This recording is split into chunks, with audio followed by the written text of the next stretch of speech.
முருக பக்தர்கள் நிச்சயமாக இதை உணர்ந்திருப்பீங்க. நமக்கு ஒரு கஷ்டம் அப்படின்னு சொல்லிட்டு நம்ம உடனே முருகர் கோயிலுக்கு போயிட்டு தீபம் ஏற்றி செவ்வரளி மலை வாங்கி கொடுத்துட்டு வீட்லேயும் வேல் பூஜை பண்ணிவிட்டு முருகருக்கு அபிஷேகம், அதுக்கப்புறம் வேல் மாறல், கந்த சஷ்டி, நெய் விளக்கு இது எல்லாமே போட்டுட்டு முருகர்கிட்ட வேண்டிகிட்டு இருப்போம். நமக்கு அவர் பதில் கொடுக்கணும், நமக்கு அந்த பிரார்த்தனை சரியாகணும் அப்படின்னு சொல்லிட்டு நம்ம வேண்டிகிட்டு இருப்போம். நம்ம அதை வேண்டி முடிச்சுட்டு நம்ம ரோட்டில் போய்கிட்டு இருப்போம். உடனே முருகர் வந்து ஏதாவது ரூபத்தில் வந்து நமக்கு காட்சி கொடுப்பார். இது எல்லாருமே உணர்ந்திருப்பீங்க. முருகர் நான் இருக்கேன் அப்படின்னு சொல்லிட்டு காட்டுவார். ஆனால் எல்லாருக்குமே இது காட்டுமா அப்படின்னு கேட்டால் கண்டிப்பாக கிடையாதுங்க. அந்த போய்கிட்டு இருக்கிற அந்த காரோ பைக்கோ எல்லாரு கண்லேயுமே படும். ஆனால் எல்லாருமே அதை பார்ப்பாங்களா அப்படின்னு கேட்டால் கிடையாது. முருகர் வந்து யாருக்கு பதில் கொடுக்கணும், நான் இருக்கேன் உனக்கு அப்படின்னு சொல்லி உணர்த்துறாரோ அவர் கண்ணில் மட்டும்தாங்க அது படும். எல்லாருமே ரோட்டில் போய்கிட்டு இருப்பாங்க, அவங்க கண்ணில் எல்லாருக்குமே இது படுமா அப்படின்னு கேட்டால் சாத்தியமே கிடையாது. அதே மாதிரி வீட்டில் ஒரு சில பேர் இருந்து வீட்டில் பூஜை பண்ணிட்டு இருக்கிறவங்களுக்கு எப்படி அவர் பதில் கொடுப்பாரு அப்படின்னா, இப்போ இருக்கிற காலம் வந்து மொபைல் காலமாகவே ஆயிடுச்சுங்க. அப்போ வந்து முருகரை பார்க்கணும், முருகர் அருள் கிடைக்கணும் அப்படின்னு சொன்னோம் அப்படின்னா பல 100 வருஷங்கள் தவம் பண்ணி முருகர் காட்சி கொடுத்துருக்காரு அப்படின்னு சொல்லி கூட நம்ம கேள்விப்பட்டிருக்கோம்.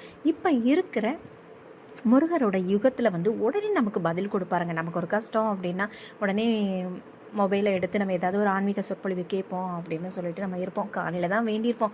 என்ன பிரச்சனைக்காக நம்ம வேண்டியிருந்தோமோ அந்த பிரச்சனைக்கு பதில் அந்த மொபைல் மூலமாக வருங்க. இது முருக பக்தர்கள் அனைவருமே உணர்ந்திருப்பீங்க. இது கண்டிப்பாக சாத்தியமே இல்லை அப்படின்னு கூட சொல்கிறவங்களுக்கு நான் சொல்கிறேன், கண்டிப்பாக அது சாத்தியம்தாங்க. ஏன்னா முருக பக்தர்கள் இப்போ இருக்கிற காலத்தில் முருகர் நம்ம கூட பேசணும் அப்படின்னா எதன் வழியாக பேசுவார்? நம்ம எதன் வழியில் போய்கிட்டு இருக்கோமோ அதன் வழியில் தானே அவரும் பேசுவார். அதே மாதிரி தாங்க மொபைலில் நமக்கு ஒரு கஷ்டம் அப்படின்னு சொல்லிட்டு ஆன்மீக சொற்பொழிவு நம்ம ஏதாவது ஒன்று கேட்போம்னு சொல்லிட்டு ஓப்பன் பண்ணுவோம். அப்போது ஒரு வீடியோ நம்ம கண்ணில் படுங்க. அந்த வீடியோ வந்து நமக்கு சாதாரணமாக கண்ணில் படுது அப்படின்னு நினைப்பேன். கண்டிப்பாக கிடையாதுங்க.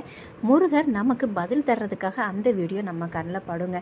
இது என்னங்க இந்த காலத்தில் இப்படிலாம் அப்படிங்கிற மாதிரி யாருமே நினைக்காதீங்க. நம்ம எதன் வழியில் போகிறோமோ அதன் வழியில் நமக்கு கண்டிப்பாக அவர் பதில் கொடுப்பாரு. இது வந்து நிறைய பேர் உண்மை அப்படின்னு சொல்லிட்டு சொல்லுவாங்க. மொபைலில் அந்த வீடியோ கண்ணில் படும். ஒரு 15 நிமிஷம் அந்த வீடியோ ஓடிட்டுருக்கோம். அதை எல்லாமே கேட்கும்போது கண்ணீர் வருமா அப்படின்னு கேட்டால் கண்டிப்பாக கிடையாதுங்க. நம்ம காலையில் ஒரு விஷயத்தை வேண்டியிருப்போம். நம்ம ஒரு கடனே வச்சுக்கோங்களேன், அந்த கடனுக்காக நம்ம வேண்டியிருப்போம். அப்போ வந்து அதில் அந்த வீடியோவில் அந்த சொற்பொழிவாளர் அந்த விஷயத்தை பேசுவார்.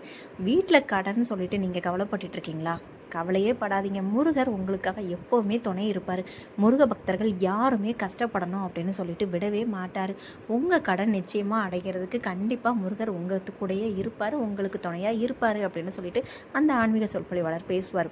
சொன்னது அவர் தான், ஆனால் அதில் உள்ள அந்த வார்த்தைகள் கேட்கும்போது மட்டும் நமக்கு அப்படின்னு சொல்லிட்டு ஒரு சொட்டு கண்ணீர் வரும் தெரியுமா? அதுதான் முருகர் நமக்கு கொடுக்குற பதிலுங்க. இது கடன் அப்படிங்கிறதுக்காக கூட இல்லைங்க.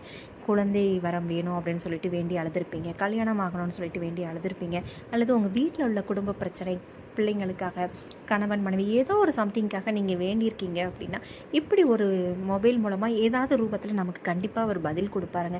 எல்லா விஷயத்தையும் கேட்கும்போது அந்த கண்ணீர் வராது தெரியுமா? நமக்காக அவர் சொல்கிற மாதிரியே இருக்கே அப்படின்னு சொல்லும்போது கண்டிப்பாக கண்ணீர் வந்துருங்க. சும்மா பேச்சுக்காக சொல்லலை, முருக பக்தர்கள் அனைவருக்குமே இது தெரிஞ்ச விஷயம். அதனால் முருக பக்தர்கள் முருகர்கிட்ட ஒரு விஷயத்தை நீங்கள் கேட்குறீங்க அப்படின்னா அந்த பதில் வந்து ஏதாவது ரூபத்தில் நமக்கு அதை கொடுப்பாருங்க. அதை புரிஞ்சிக்கக்கூடியது வந்து அவர் மேலே இருக்கிற அந்த அன்பும் அந்த பக்தியும் அந்த நம்பிக்கையும் ஆட்டோமேட்டிக்காக நமக்கு அதை கொண்டுட்டு போய் காமிக்க ஆரம்பிச்சிருங்க. நமக்கு முருகர் இந்த பதில் நமக்கு கொடுத்துருக்காரு அப்படின்னு சொல்லிட்டு. நான் பேசின விஷயம் உங்களுக்கு பிடிச்சிருந்தது அப்படின்னா இந்த வீடியோவை லைக் பண்ணுங்கள், ஷேர் பண்ணுங்கள், சப்ஸ்கிரைப் பண்ணிவிட்டு பாருங்கள்.